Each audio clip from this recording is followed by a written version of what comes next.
This is Fantology. You may have heard of us. All right, what's up, Lantern Men? This is Steven, your host with Fantology Podcast. I have my lifelong friends, Ryan and Josh, with me, and we're talking about Jade War by Fonda Lee, the second book in the Greenbone Saga. We reviewed Jade City some time ago, and I read these three books a little bit ago. I've kind of brushed up for this, but Ryan and Josh finally convinced you to jump back onto the Greenbone train. And now I'm excited to have some fellow Fantology members to chat about with. Yeah. So, who did you do the review for the first book with? Just yourself? I think it actually was with Josh because you read Jade City like a long time ago. Yeah, I read Jade City a long time ago, and just for whatever reason, I can't remember why I didn't continue on with the series. I might be able to speak to it more now, but yeah, we can kind of get into that. It's yeah. Yeah. I'll just say after finishing the trilogy and then I read the novellas, I put the Greenbone Saga into my top five fantasy series. Like it's up there for me. So Yeah. if you guys didn't like this book, I may be moderately offended. And I may tell you why you're wrong aggressively. You know what? I'm kind of excited to get into it. Well, I I'll think a just say large that. part Oh, of why dang. I've read it is because of Steven's strong recommendation. Yeah, same here. Same here. So, Ooh, Steven okay. has told me on multiple occasions, Ryan, you should read this. You'll like it.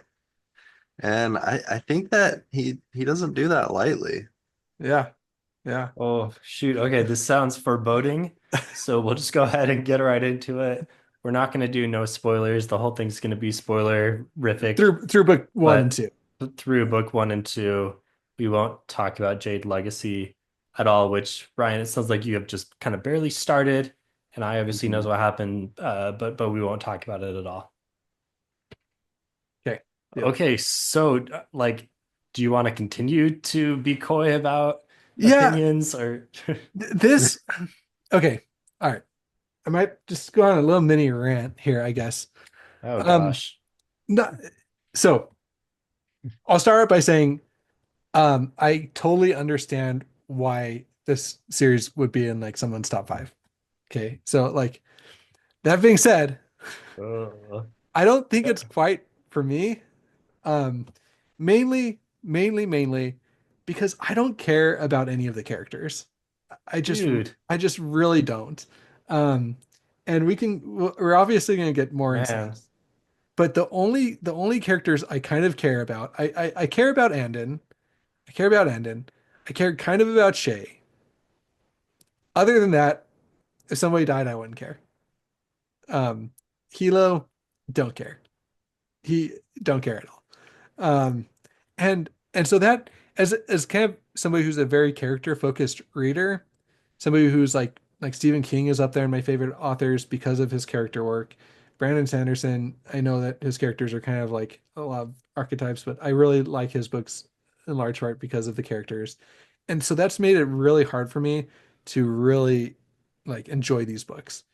That being said, the world building is fantastic. The plot is intriguing, and so there's just kind of my mini rant. I'm sure we can get into a lot more of these things, but that's what's made it really hard. That's what made, I think, why I didn't really continue on with the series after the first one because of that.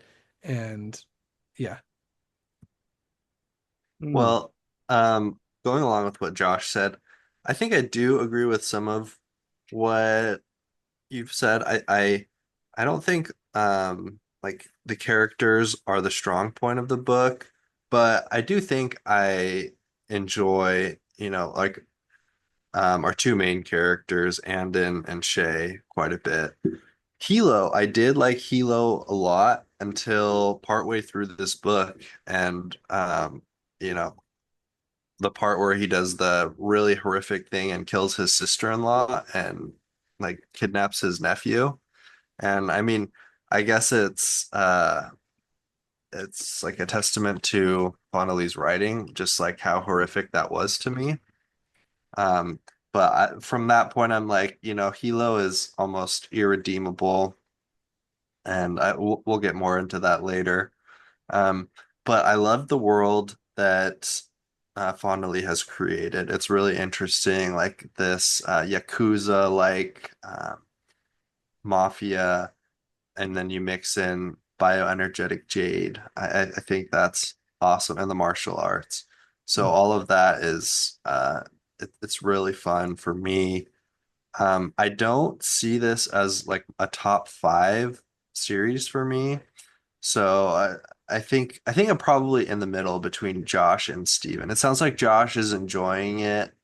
Um, I think I really like it, and it was, easy to pick up and read through. And book two, I'm invested, and I want to go into book three. Um, Mhm. so all in all, it's entertaining read. I think the characters could be a little bit better, Yeah, like and Josh said. and even then, I don't want it to be. I don't think that the characters are poorly done at all. Like I think that each one of the characters are well done, but for me, I need characters I can root for a little bit more, and that You doesn't. can't root for Andon and Shay. And in Shay I can, but Andon, I feel okay. Here's the thing.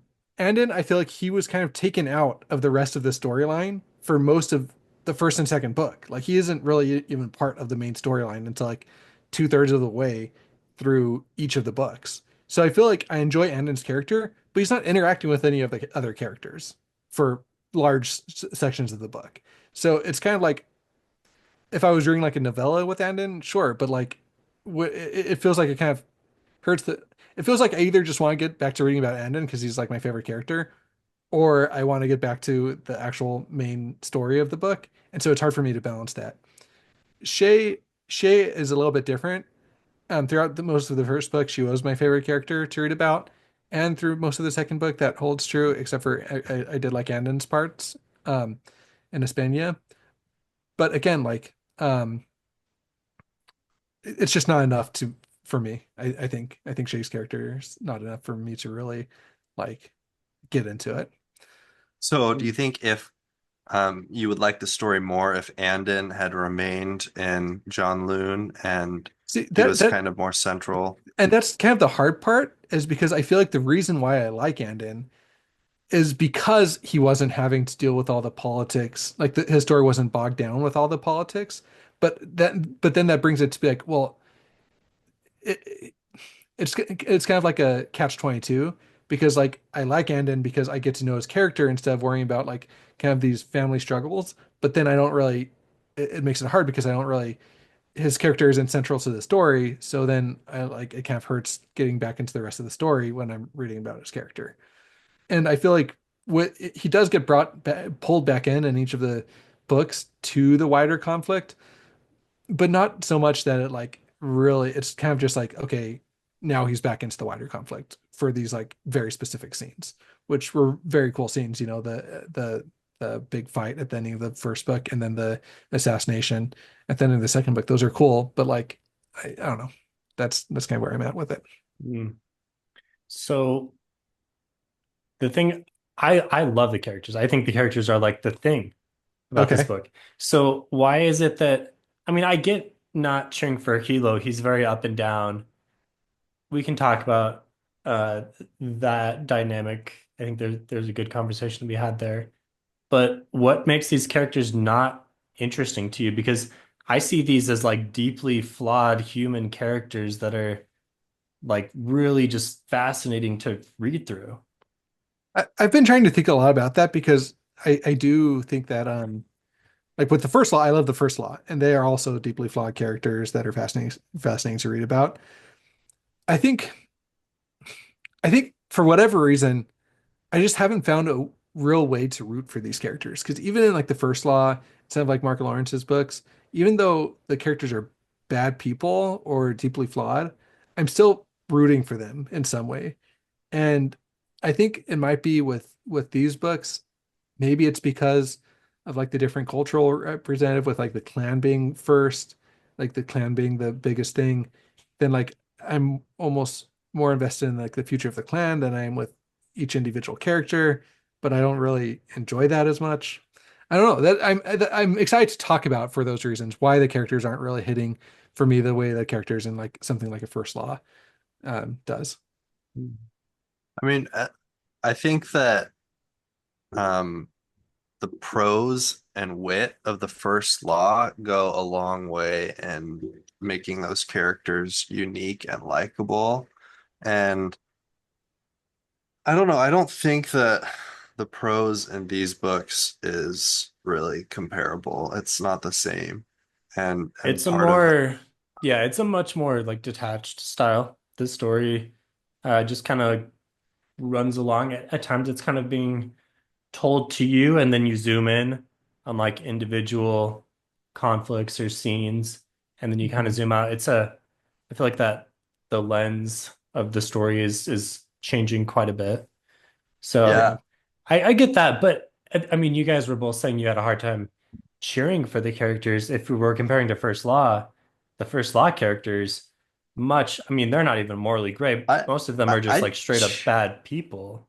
I definitely cheer for Shay and Hilo and the calls as a whole.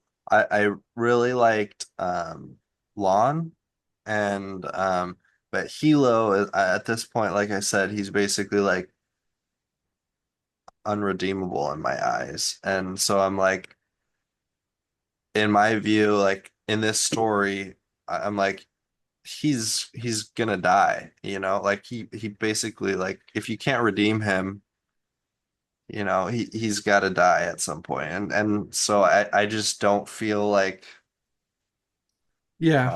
I mean I'm not like so I want like his cause to prevail. I don't really want him to prevail. Um, and so but I do agree that he's interesting as a character. I think that like he's so like he's passionate and kind of like it's interesting to see like how he views his relationship with Shay and like how he's kind of like very black and white too. It's sort of like, you know, you're Mhm. either with me or against me. And so um when Andon at the end of book one makes the decision to like not take up Jade, it's almost like Hilo views him as like, well, you're not with me, so like get out of here. Uh, Um yeah. I agree with all of that. I had another thought while you're talking, Ryan. Um, and that's like the secondary characters in this book I also struggle with. I think that that might be why it's hard for me to like really get behind the supporting characters. Like the only secondary characters I kind of care I care about, like I started caring about the makes, like the brothers when the car like the horn and stuff, but like I couldn't really tell you like the difference between the brothers, you know what I mean? Like I'm struggling right now to even remember their names. Like I did enjoy seeing them, but they're kind of just like lumped into one character in my head. Um and then oh wait, what's Make he Wen, Make Wen. I care about Make Wen. I Um thought she was a good character. she's a good character. She's probably my favorite. So Make Wen is really good. She's probably my favorite secondary character. But again, like moving into book three, like I don't know how much we're gonna get from her. And then as well as all of Yeah, the but sorry, I don't she was pretty central to the ending of book two, yeah, so yeah, but it just kind of she just kind of jumped. Again, she's my favorite of the secondary characters. So I don't really like say that that was handled very Well, poorly. you just mean she's been sidelined, so Yeah, going into book you're three, like questioning what her role is. Yeah. yeah, I'm saying she was a bright spot in book two, and now in book three, I don't know how much of a role she's going to play.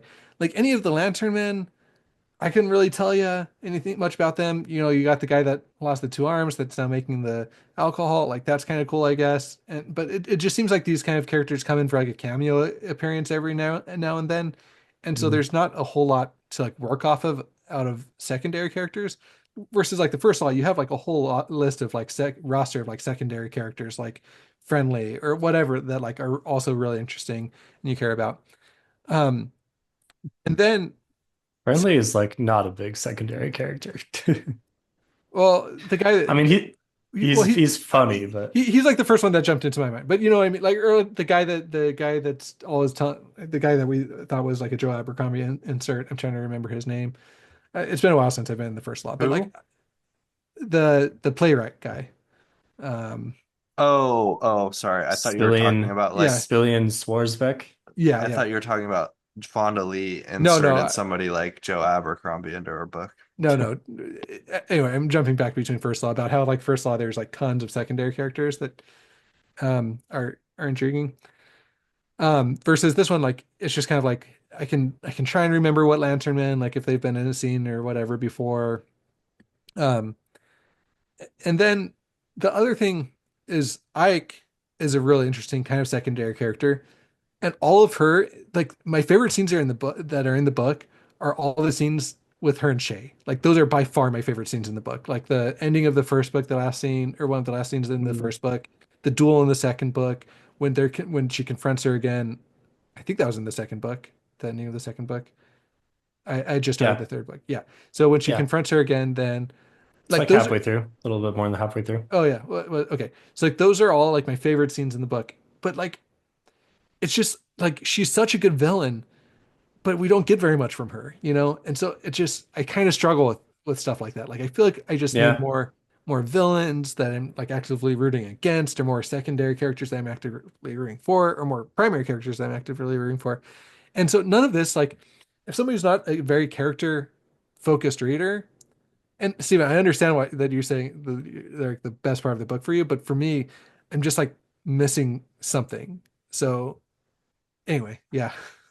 I feel like the secondary character thing is probably fair. And I mean, but when you compare it to Joe Abercrombie or like Stephen King, who can just like pick up a character and within a paragraph have, some amazing person that you're really interested in, like that's like top notch, 10 out of 10.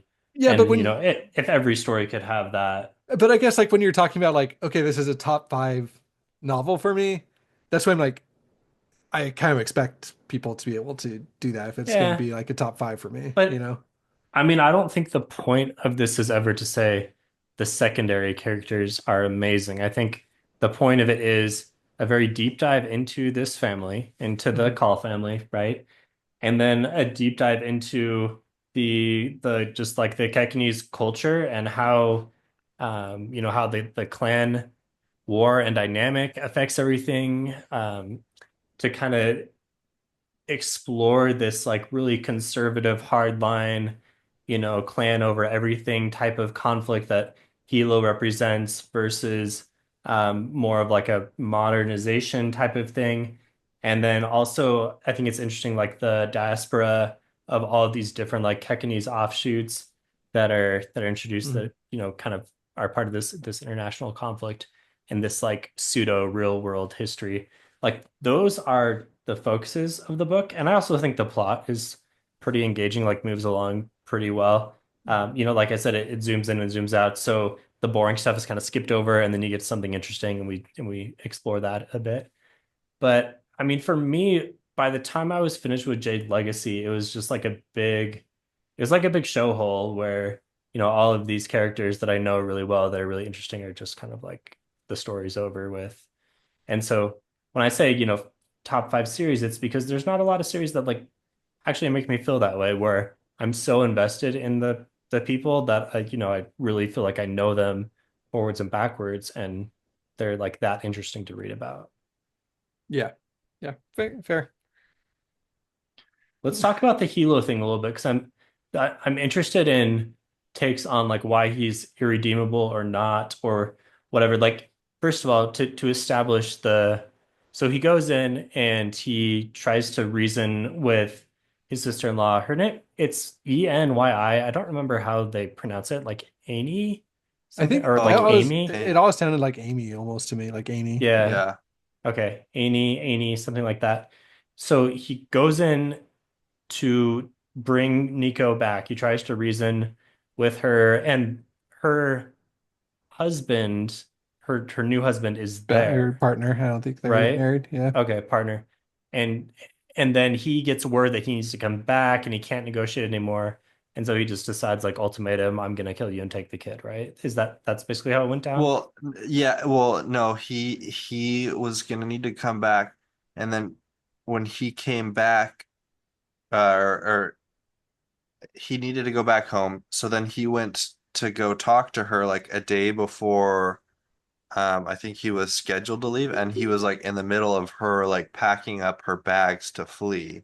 Mm, And then in their like conversation fight, she kind of proceeded to insult him, Kekinese culture, his brother Lon, and just kind of basically like, I don't want Nico to be a part of the family because the family is toxic. Lon died. I don't want Nico to, have anything to do with you. And I think that really hurt Hilo's, sense of honor, which is like kind of and family, which is basically yeah. like what he is all about. And so in his, I think like passionate anger, he killed her. And like I don't even really think he considered the consequences of his actions. He just kind of acted almost instinctually and Yeah.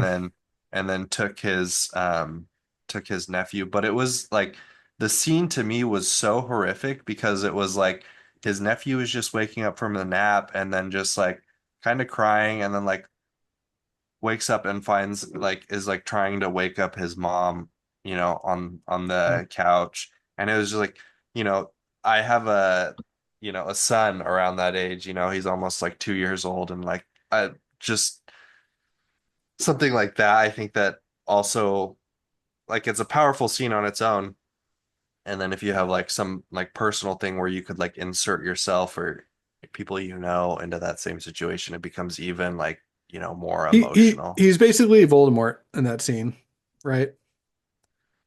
Yeah. Basically Yeah. comes in, With Harry's yeah, parents. basically comes in, kills the Potters, takes the kid. You know, Yeah. he's I basically Voldemort. mean, to be fair, Voldemort was trying to kill the kid. He feels like he is basically rescuing the kid. Yeah, yeah, but no, no. On He the does flip side, though. yeah, kind of. He's Yes, there to rescue yes. the kid, bring Okay, him back from his perspective. I know, He's all but about the I family and the know, cult. and Like, we'll get into that. yeah, But that being said, if killing the kid would be beneficial to the family, would he hesitate to kill the kid? to the whole Call family. Like The if Yeah, he's child? but I mean, it's just hard to see how that would yeah, I don't. like I if he it saw if he for some let's just say that like he was like, oh, this is the bastard son of my brother-in-law, and like some Game of Thrones stuff where he's like, this is a threat to like my child's inheriting the clan or da da da da da, and he decides that would be best. Like I think that he Hmm. probably would, right? Like I mean he I kills mean he his kind of like he says Yeah, I think his he could justify that. Yeah, his yeah. personal honor and like commitment to his family is what drives him. It's hard to imagine like a specific situation where his personal honor would drive him to killing like a child, even if it was the child, because like of his enemy, because he lives by like Aisho. right. That's true. And That's true. I so, should I have mean, prevent that. Yeah, um, you're right. so I think, but the thing that's like great about the writing is that you kind of understand Hilo and you understand his motivations and like Mhm. why he might be driven to that. Like, Yeah. Yeah, and I think that scene was excellent. One of the best scenes in the book. Horrific, like Ryan said. But as soon as she kind of went on that little tirade, I'm like, oh, he's gonna kill her. Like it's not even a question, right? Like you kind of get that tension for him like leading up, even though they never even said like, oh, this is a possibility that I'm gonna kill her, or like you didn't even see her make him making plans to kill her. Like it wasn't really even in the text at all. It was all subtextual. Like Hilo well enough that you think that this might be an option. And then as soon as she kind of insults him, insults the clan, says that there's no way that he's going to be part of the clan or that lifestyle, you know that she's dead in that moment. And so to your point, Stephen, like that is excellent character work. That like you kind of saw him as a force of nature at that point, like where it wasn't even a question for him or for I think the reader what he was going to do. and the other crazy thing about the situation is that he like goes home and brings this kid back I think that everybody close to him basically No. knows what happened. They Yeah. know that Yeah. like Hilo killed Lon's ex-wife, this kid's mom, and took the kid. And like nobody necessarily like confronts him about it. I thought that might have been like a bigger plot point in this book. Maybe it will be in book three. Um, I mean, but does anyone in the family care I about yeah, I her think like enough to like raise the issue with the pillar of the I think that's for where it's them like it's that's the pillar's decision, and yeah. something like that you don't I really mean, question. maybe they wouldn't necessarily have made the same decision, but at the same time they're like it's done and he did it, not me. And the mhm. I mean, Shay definitely knows and she's like fine with it. I think almost like Meg Wan what's her name? His wife would When when sorry would almost be more concerned about that than like Shay would be because Yeah, I she thought can. she would be very concerned considering she's the one that like encouraged him to like respond and Hmm. um So how is this situation like other than I mean, it was presented and the writing was really well done and the whole situation you through. It's horrific to read as a reader. But if you zoom out and you just like think about the facts of the situation, how is this like if we're weighing Hilo's soul or whatever and saying, how redeemable it is this, how is this any different really than any of the other people he's killed and the Because she for wasn't a threat the to him. sake of the Because clan there was or no like again like the iShow stuff. I she doesn't wear any green, right? Like Mhm. I mean I don't know, I don't understand like the intricacies of iShow, so I'm not saying it would be like a violation of the rules or whatever. But like it seems like he's totally willing to just like let people go get exiled unless they're like an active threat to him. Like he's like, oh yeah, we can just kick you out, like, and you can go live elsewhere. And so like she was not an active threat to him. She didn't want any part of the clan, you know, but he cared too much about Lun's legacy and about this wanting to raise the child in here. Mhm. So I think that that's the difference though. If she was like like potentially going over to the other side because to Ike's side or Ike's side, whatever, because he wanted we had a potential really powerful, you mm, know, green child. But Yeah, yeah. yeah, So I'm sure that it was presented in this way to like, show those differences and like have make readers have these exact conversations. Do you think I mean, sounds like you both think he's irredeemable. Is there nothing that could happen to I mean, there's a whole third it's book. it's still interesting because I feel like it really gets to like the yin and yang. Maybe that's not the best way to phrase it, but like, and then he's like, seems like he's a good father to these kids. Like he adopts this person as like as a second son. He doesn't treat them any Hmm. differently. He's kind of almost like a Ned Stark in that regard, where he's raising this child as his own, even and and it's interesting in the sense that he like treats him like his own son, but he wants Nico to know like I'm your uncle, your yeah. dad was like the pillar lawn like my brother. So he like doesn't want to just like totally erase this Right. boy's past. Well, because Um he sees Lon is on a pedestal. I mean, he's untouchable in Hilo's mind, and yeah, yeah. So he's got to make sure this kid knows that like your father was greater than I'm not even worthy to be your father, type of thing. yeah. So I mean I don't really think like even after like maybe if he had like killed his sister-in-law and then been like kind of seemed guilty about it like just haunted by his actions, but he doesn't really seem like that. He just like immediately like takes this kid and then he tells his horn Ken, he's like, hey, can you go like kill the husband or like take care of him, like he's a good guy, so don't make him suffer.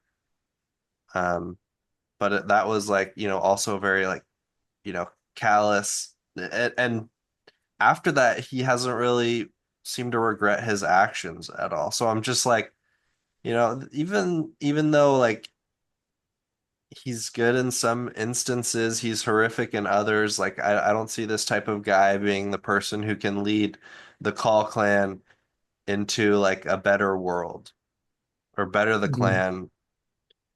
Yeah. And I think that kind of gets to maybe the next point that I think is interesting is a lot of this the book is centered around this idea of like, we have this kind of old school culture. Hilo kind of represents a lot of the toxicity of this culture, as is Aitmata. These are the two leaders. They're causing all these issues. And so what do you, I mean, to me, the book is exploring this and asking the reader the question of like, is change needed and what would that look like? Because we're like so embroiled in all of this, like, is it even possible to move forward with something different and Well, better? and that's why I do really like Andon's storyline where he is kind of in Espana, where or like the port Yeah, Port forget Massey. Port Massey, where he is Hmm. kind of interacting with how the new is interacting with the old and how their like existence is being threatened with the with making it illegal to carry jade. So you see from his perspective that the new is going to start erasing the old. That there might actually needs to be drastic action, like what Hilo is doing, in order to preserve, the old ways. And so I think that all that is really well done. Yeah, I think to your point, it's excellently done. There's a lot in this book that works really, really well. Yeah. I Yeah, mean, I we've think all talked. of these. Yeah, go ahead, Ryan. Well, I was just gonna say we've talked a lot about like Hilo's actions and really put those under a microscope.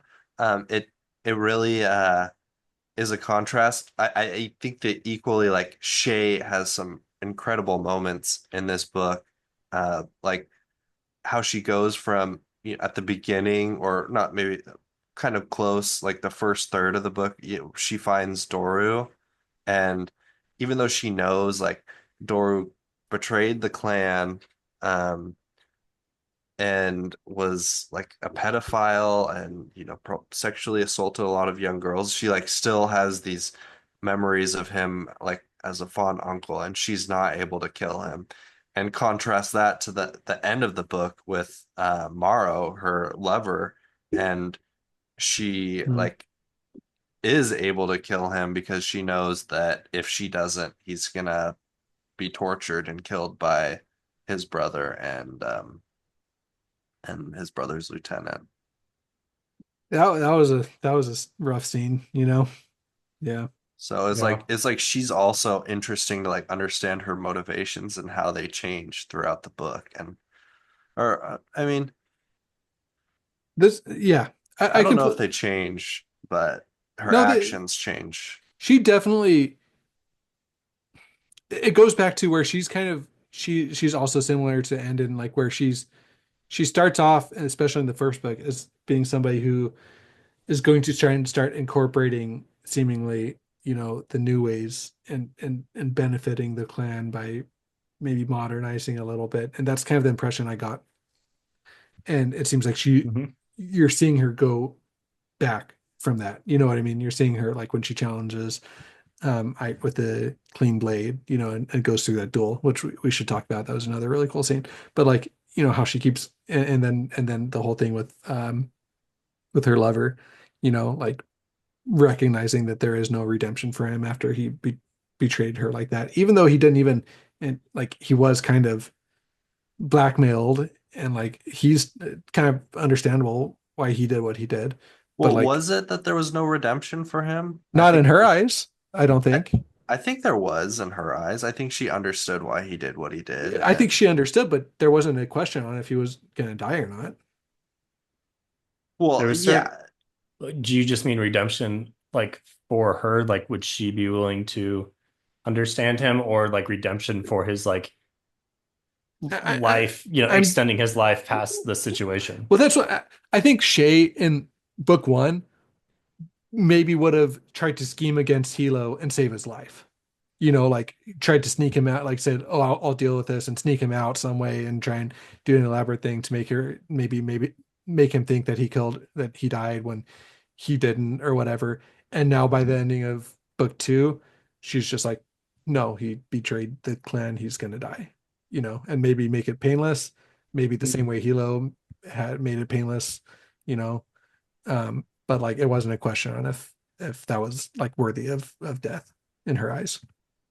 Well, what do you think would have hurt Hilo more? Let's just, for the sake of this argument, her like betraying Hilo to like, get Morrow out of his grasp and be like, I love this guy and you're not gonna kill him because he's good. He didn't understand he was betraying us. He was trying to protect his family. Hilo would understand that compared to what she actually did do to Hilo, which was go against him and like put Wen and repeatedly in situations of danger as their white rat, which ultimately ended up with her almost dying and being like, severely hurt. I think that's a good point. I don't think that she's loyal necessarily to Hilo. I think I'm more talking about like her accepting the traditional ways. Like for her, Like it- she's resigned to the fact that this is how things are run in Janloon. like she recognizes that the weatherman might has a need for white rats, right? And so she justifies like, okay, well, if I can have my own white rat, you know, this close to the pillar or this close, like in this position of authority, I can do what really needs to be done. So I don't know how extremely loyal she is to Hilo as his like weatherman. Like but I think that it is showing her um backsliding, if you will, into like the traditional ways of the clan and of the clan being, the only thing that really matters. But I mean, isn't she still like pushing the clan forward into the future? In some ways, but I think that I don't know. It'll be interesting to see in book three, but I think that her character is backsliding a lot into the past. Um, Yeah, I mean, I I, guess I could see that yeah, where I like see in book both. one, she's kind of like more of I mean, maybe like an optimist. She like wants to go her own way and do her own thing and kind of be without Jade. And then like Lon's death kind of just flips a switch and she's like, my family needs me. Like I Yeah. And after Hilo beats her up at the very end of the book and basically tells her she's fired, she's like, "No, I'm not." And I yeah. think the reasoning with that is I love her confidence in recognizing that she is the best person to be the weatherman for the clan.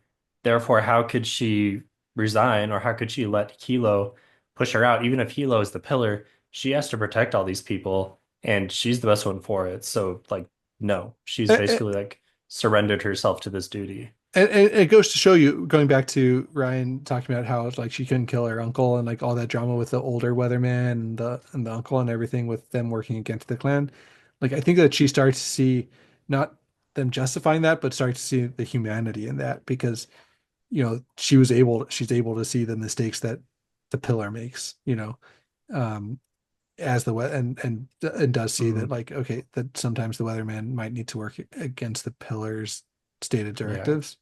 She Yeah, she definitely sees herself to some degree as protecting the clan the from clan from Hilo, but she also recognizes there's some things that Hilo can accomplish that she cannot. So she's trying to basically live up to the legacy of Aitmata, her adversary, who she's always working against, but she has like certainly a respect for.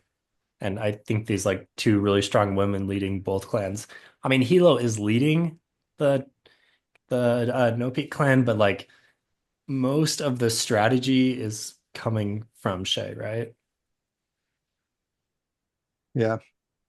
But I think that's a totally fair point you made, Josh, that you wish we would see more Aitmata scenes because every time she's on camera, it's awesome. You can't look away. And I that's definitely something that I agree with. I think she's awesome.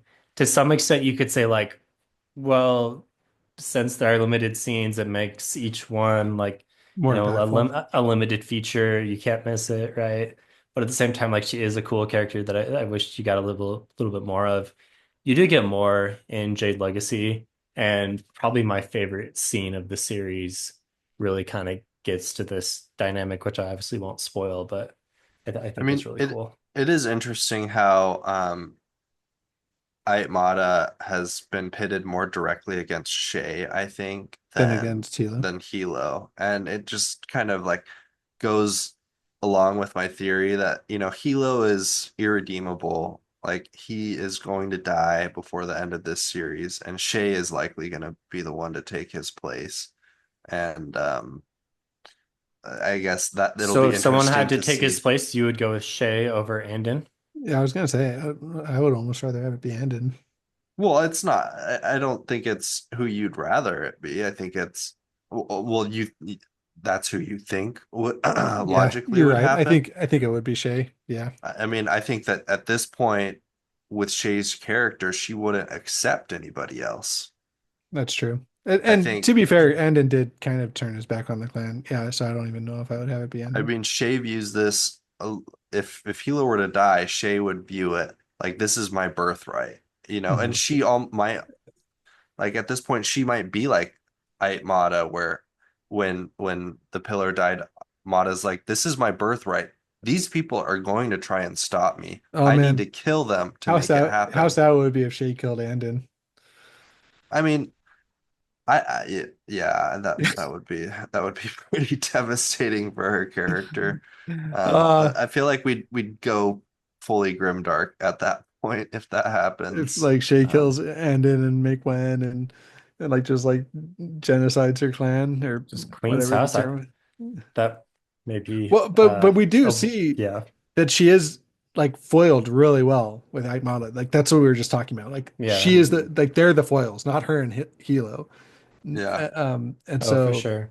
so yeah, that's oh I do man, think, I mean, her and Hilo are just yin yang, and like their strengths and weaknesses are not completely mirrored, but they do make a good team they because do, yeah. they cover each other's bases really well. Hmm. They're just and I think they both kind of realize that, but they just have like such a hard time actually working together successfully all the time because I just feel like they're all like so humanly flawed.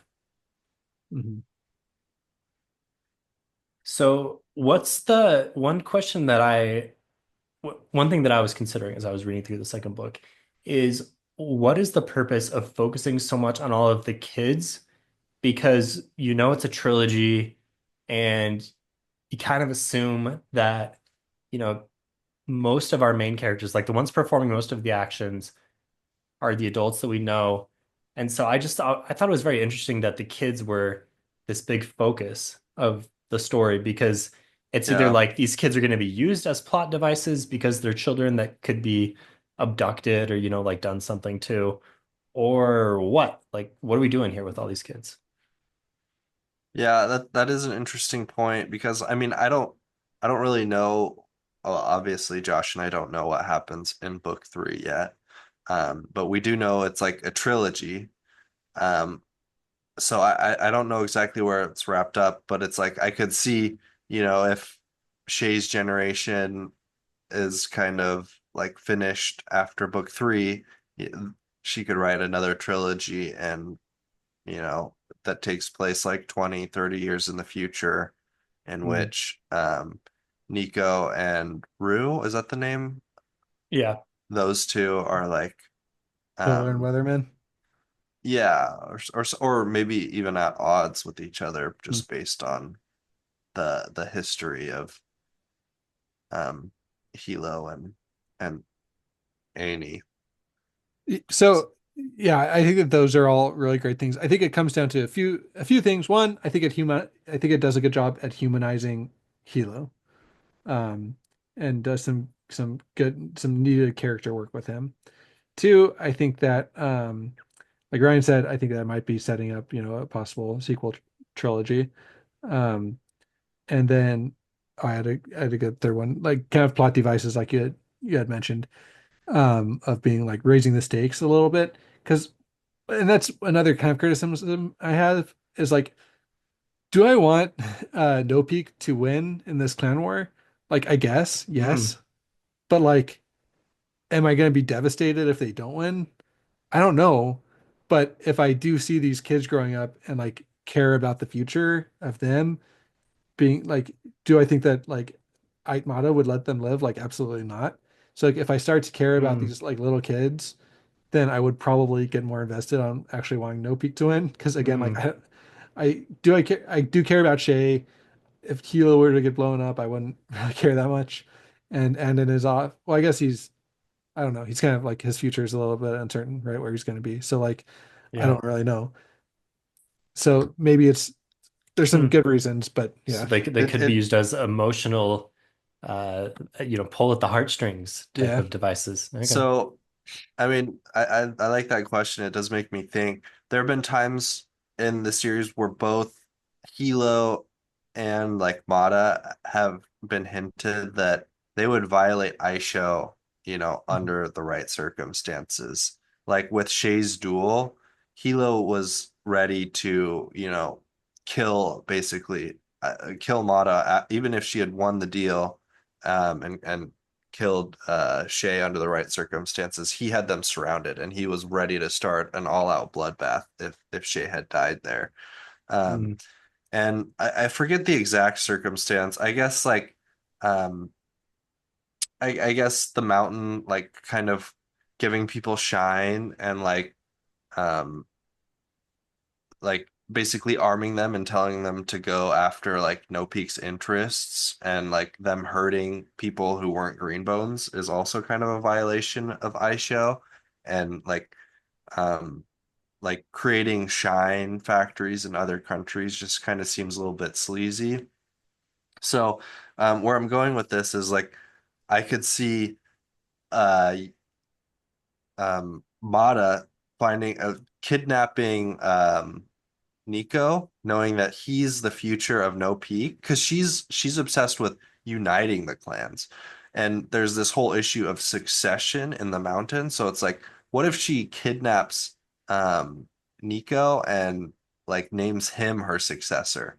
And so then it would be like, yeah, he would succeed her as the mountain, and then he would also be the heir to No Peak. It's mm. just like I don't know, that theory popped up into my mind after Steven's question. So, It's anyways, yeah, book two ends with like a it's really hard to theorize on what's gonna happen. It's kind of like yeah. it's almost a reset of, here we are once again, now what? And Hmm. just kind of last question here to close out the episode. The second book in trilogies, there's kind of this notorious, infamous sophomore slump in between, because you go from a really great first book a lot of times, or a first book that's got a big, big hook to it, and then authors have a great end to the trilogy in mind, but then the second book just becomes this like bridge. And if you read the second book, it kind of gets bogged down, and you step back and you look at it and you're like, what was the point of any of that? I feel like Will of Ascension from the original See, Mistborn I trilogy have a really hot suffers take. from this. I have a hot And take, and I reject this premise. I and think, well, maybe maybe you disagree. We don't have time for that, I but know, but that's fine. it gets to my answer. Wait, can I just answer this? Yeah. Because, So here's yeah. So okay. how does Let's this let him fall ask in the terms of question, like Josh. Sorry. I just know we don't have. this is a long lead up to like this is a second book. I'm How such Is a it a does bad sophomore slump? yeah, man. how does it fit into that whole We've been doing this podcast. whole philosophy? Yeah. We've been doing this podcast for 5 years. I can't even let you ask ask a question. So bad at it. Anyway, yeah. So I don't think that this suffers from that. I think that this is a stronger book than the first book. And but to be fair, I don't I don't think that the sophomore slump is as big as most people um, So make it out to be. you reject So the entire I premise of reject the the question. premise of the question, which is why I was trying to cut you off. Um, Oh I gosh. really like Well of Ascension, and I really like this book. I think it was super strong. Maybe after I read the third book, I might go waffle on that a little bit. But I think that this did did a lot. It expanded the world. It made me care about the characters more. and I think it was a really strong entry, and I don't see myself changing my opinion on that after the third book, but it could.